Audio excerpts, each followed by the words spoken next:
ఓడిపోయినోడికి parliament seat ఇవ్వడం కానీ మొత్తం ఓ రకంగా అతని ఓటములన్నిటినీ కాసుకుంటూ అతనికి డబ్బులు ఇచ్చి అతన్ని పెంచి పోషించింది చంద్రబాబు గారు.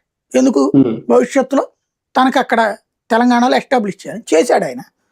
నిలబడ్డాడు ఇతను కూడా. కాంగ్రెస్ పార్టీ సహకరించింది అట్లా. ఇప్పుడు అతను కాంగ్రెస్ పుట్టిందే ఇదే, తెలుగుదేశం పుట్టిందే కాంగ్రెస్కు వ్యతిరేకమైతే కాంగ్రెస్ పార్టీ ముఖ్యమంత్రిగా ఉన్నటువంటి రేవంత్ రెడ్డి చంద్రబాబుని ఎందుకు పొగుడుతున్నాడు పదే పదే? ఎందుకు మాట్లాడుతున్నాడు? అదే కదా ఓపెన్ సెక్రెట్ అక్కడ. ఇప్పుడు వీళ్ళిద్దరికి ఫేవికాల్ బంధం ఉంది. ఎస్, ఎప్పుడైతే నువ్వు బీఆర్ఎస్ని అక్కడ తెలంగాణ రాజకీయాల్లో జోక్యం చేసుకుంటాను లేకపోతే మాకు మేము చేసుకుంటాం అంటే తప్పులేదు.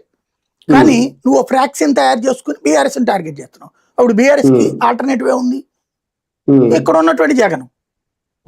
అంతే కదా, నువ్వు బలవంతంగా వాళ్ళిద్దరికి స్నేహాన్ని ఇచ్చావు. అంతకుముందు అంత స్నేహం ఉంది వాళ్ళిద్దరి మధ్యన? అదే ఉండుంటే గనక రఘురామకృష్ణరాజుకి అంత సహకరిస్తారు వాళ్ళు అక్కడ. లేకపోతే కనుక జగన్ తిట్టిన వాళ్ళు అందరూ హైదరాబాద్ లో దర్జాగా తిరిగారుగా, ఎట్లా జరగలిగే వాళ్ళు? ఇప్పుడు అదే వాళ్ళు వేసుకొచ్చేస్తున్నారు గబక్కని వెళ్ళి హైదరాబాద్ లో ఉంటే. మన వెంకటరెడ్డి వేసు రాలేదా, అనేక మందిని వేసు రాలేదా? అప్పుడు ఎందుకని వేసు రాలేకపోయారు? ఆ రోజున రామోజీరావుని అరెస్ట్ చేయడానికి సహకరించలేదు కదా ఆయన.